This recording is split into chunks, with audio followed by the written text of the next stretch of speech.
So Bible study video series from Oak Tree Community Church in South Bend, Indiana. We have been working our way through the book of Acts for a couple of months now, one week at a time. We are so close to the end. In fact, this week we're going to go through most of 4 chapters because the narrative is happening so quickly. You can't really you don't want to drag it out, right? So, we're really moving the ball down the field at this point. Yeah, we are. And if you guys remember last week, we kind of ended on a cliffhanger. Yeah, we did. We're just like, what's going to happen with Paul? Paul had traveled to Jerusalem, and there was an assumption that he brought a Gentile into the inner court, which caused a huge uproar and a mob. He was actually rescued by Roman soldiers, which was kind of odd. Yeah. And then there was a couple other uproars that happened too. And we ended with Paul actually addressing the council. Everything seemed to be calmed down. The Roman soldiers were trying to figure out what was going on. Paul got the sorry, it just cracks me up. The Sadducees and Pharisees to fight with themselves and to create a huge uproar again. Yep. And that's where we ended last week. Yep, the soldiers dragged him back out, and they're like, what are we supposed to do with this guy now, right? Yeah. You can't really arrest him. There's no reason to arrest him. We can't figure out, because they're in Jerusalem, everybody's speaking in Aramaic. Nobody's really telling us what's going on, but every time we put him in front of a group to talk, there's a riot. Right. So something is up with this guy, and we can't figure out what yet. Yeah.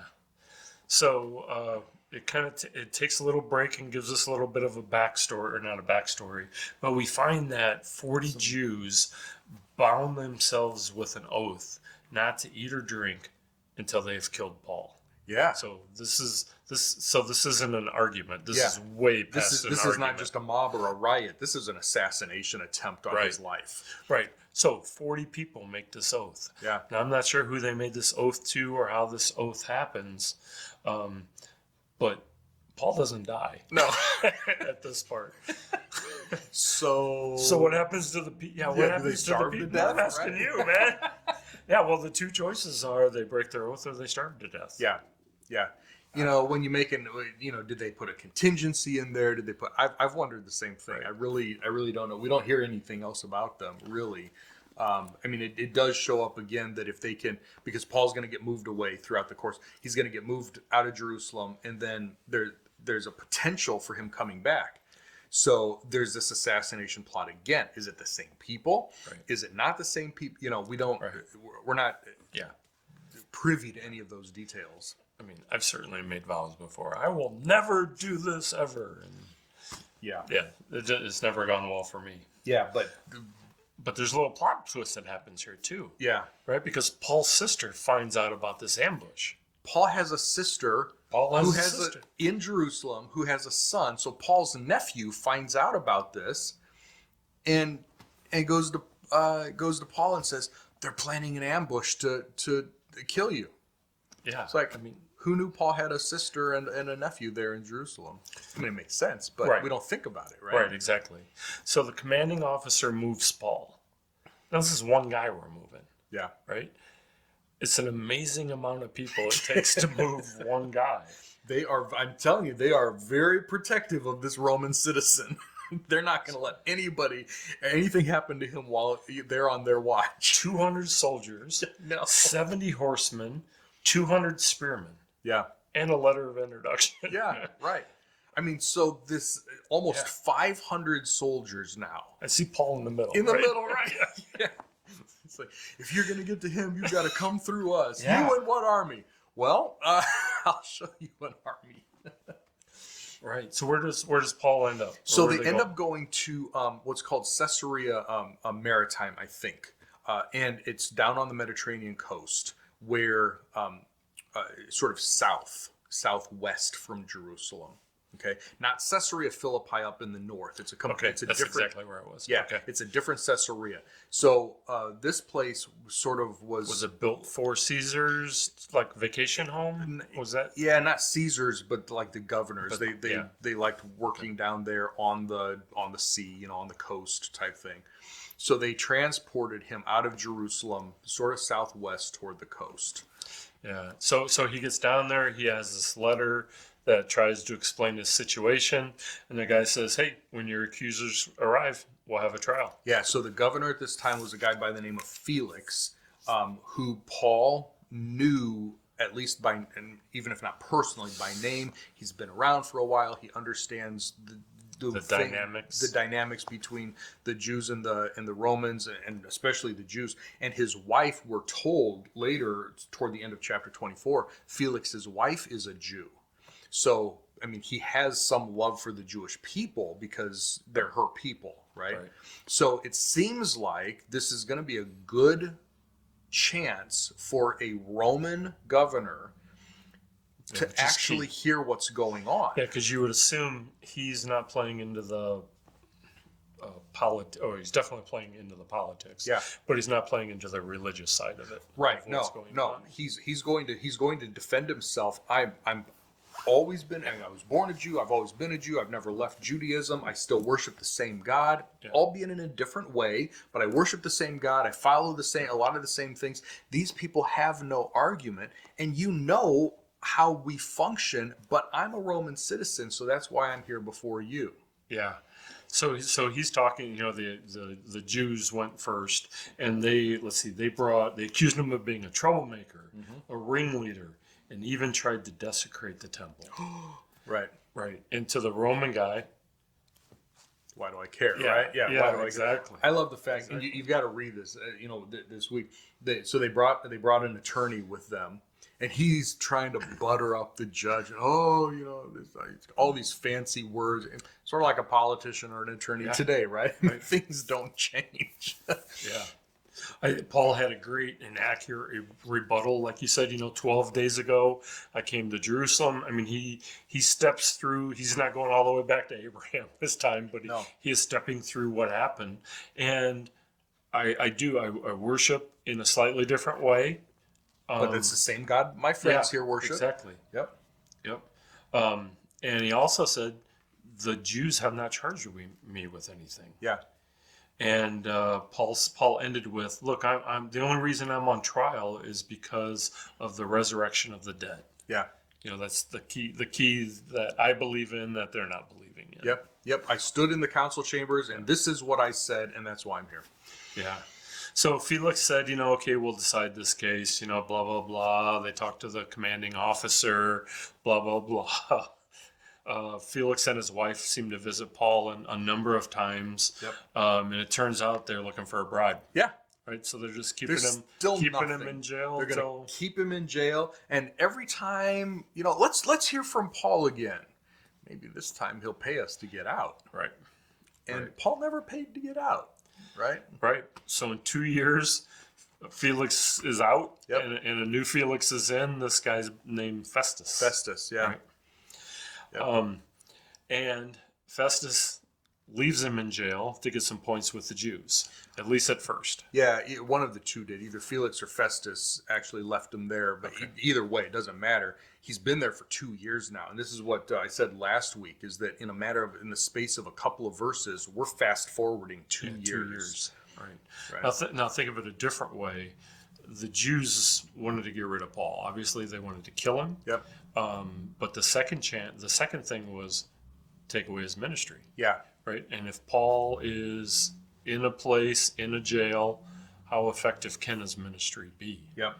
And we don't, like you said, it's in the span of a couple sentences. Yeah. So we don't know what went on really during this time. No, but during the time that we do know, chapter 24, verse 23 says he ordered, this is Felix before the change of governor, he ordered the centurion to guard Paul, but to let him have some freedom and not to prevent any of his friends from meeting his needs. Yeah.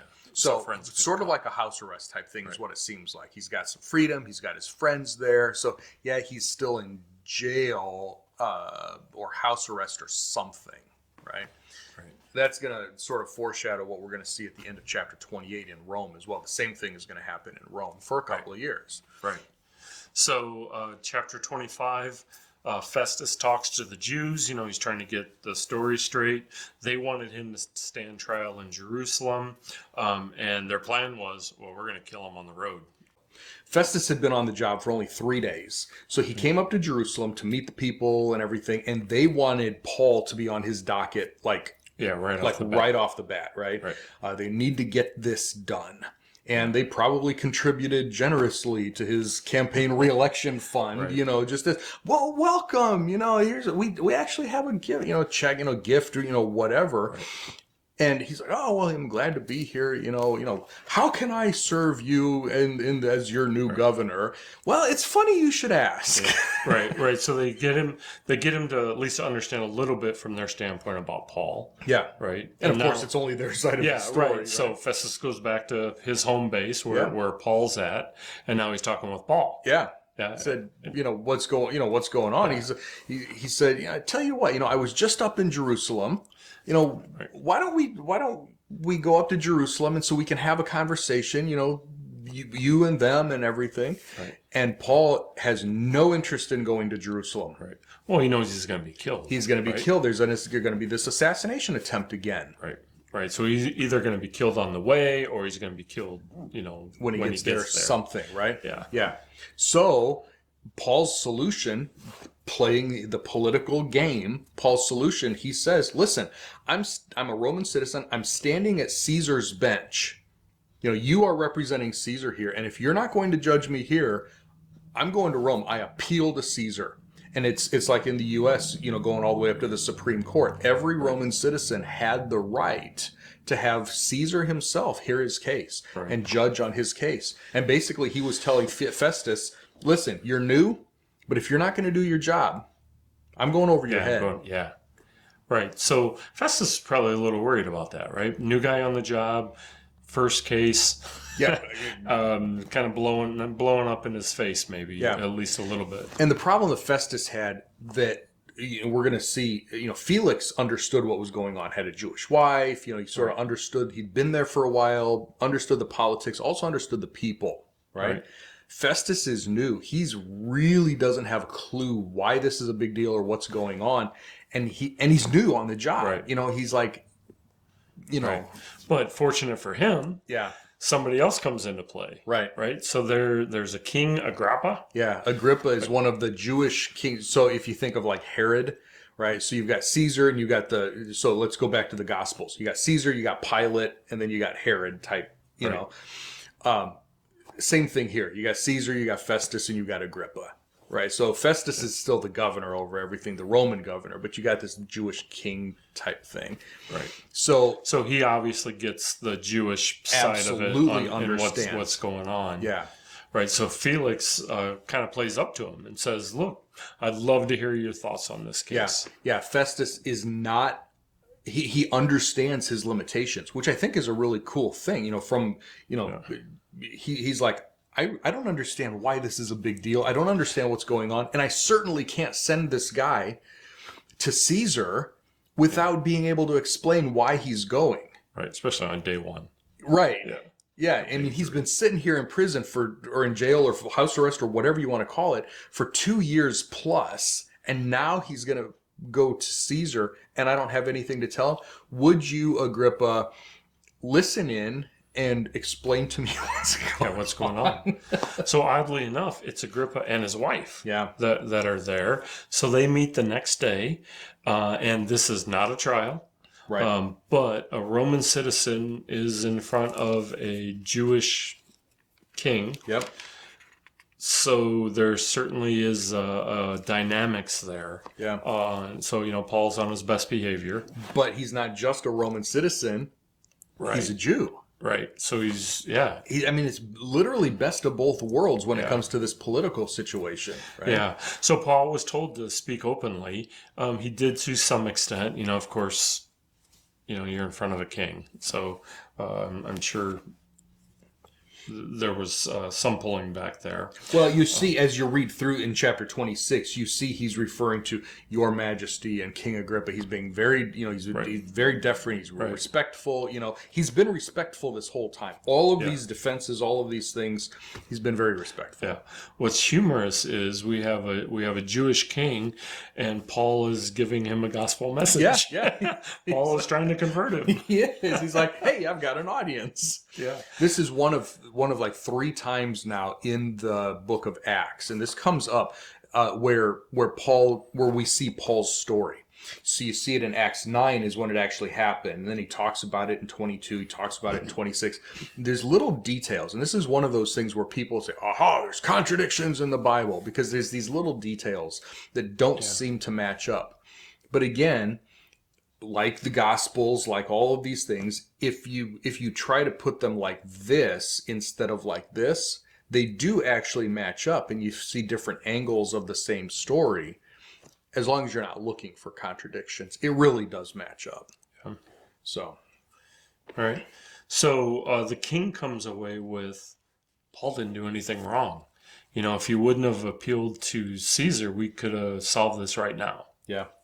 But it was too late. I don't know. There was no going back on it. Apparently, once you appeal, it's a done deal. Hands. Yeah. So Paul will be kept safe. Yep. And Paul will be transported to Rome. Yep. And they will wait for the Jewish contingency to also arrive, and then they'll have a trial. Present their case in Rome, in Caesar's court. Right. Paul has a little bit of humor in here that I really like. At the end of chapter 26, Agrippa's like, you know, you're trying to persuade me to be a Christian in such a short time, or, whatever. And Paul says, I pray to God, verse 29, I pray to God that whether in a short or in a long time, not only you, but also all those who are listening to me could become such as I am. Well, except for the chains. I just love that little bit of that little drop in there, that little humor, because, and I've said this so many times, we forget that these are real people living real lives. And here you have Paul, you know, we read these great theological letters and his preaching and everything. The man had a sense of humor. Yeah. You know, and here he is in front of the Roman governor and the Jewish king, and he's like, I want everybody to be just like me. Well, except for the chains, right? And you know, did these guys laugh? You know, right. You don't get all that detail, but they walk away thinking, well, there's this nothing guy's wrong not with guilty. this guy. Right. What's wrong with this guy? And I find so many parallels with Paul and Jesus. Jesus is standing before Pilate. Pilate's wife gets involved in it, you know, talking to him behind the scenes. You see Felix's wife and Agrippa's wife, and Pilate comes to the same conclusion about Jesus, he and his wife, about Jesus, that these guys do about Paul. Yeah, I find no fault. Yeah. Right. I find no fault with this guy. Yeah. So cool. Yeah, very, very interesting. Again, lots of just interesting stuff in this account as we're just moving forward through it, but also some practical, you know, Paul knew his audience. When they asked, so tell us what's your story? I said, I'm happy to tell you my story, you know, and he always brought it to the gospel. Right. But he also knew where to start. Yeah. You know, and how far to go, and the gospel was always part of it too. Yeah. Yeah. Right? So it was tailored for each person. Yeah, definitely. If you look at this is a great study. If you've never done this study before, just go through the book of Acts and look at you call them sermons or call them speeches or whatever you want to call them. You know, in Athens, he started with creation, and he took a very completely different route than he did when he's standing in Jerusalem, which he took a different route when he was standing before Felix, and a little bit different when it was before Festus and Agrippa. Every single one, but he kept coming back to the same place. Yeah. You know, and I've said this, I don't know how many times, you know, there are not a lot, there's only one way to God, and that's through Jesus. But there's a lot of different ways to get to Jesus. I don't care how you get to Jesus, but he is the only way to God. Right? Yeah. And Paul is a great example of that. He every way you could possibly think of, but he keeps coming back to Jesus. Right. I mean, he definitely saw it as his total duty. Yeah. Yeah, it's his life, and he was willing to live for it, and he was willing to die for it. Right. So now he's going to Rome, and he doesn't know what's going to happen. And we'll find out next week as we finish up the book of the Acts of the Apostles, and especially Paul. 2 chapters left. I hope that you've found this interesting. I hope that you're having some fun with it, picking up on some little things that maybe you've never seen before or read before or heard before. And you're enjoying it. Hopefully you're passing this along to your friends and family, and they're enjoying it as well. If you have any questions, make sure you ask. Contact us here And we will see you to finish up the book of Acts next time. Bye, everyone.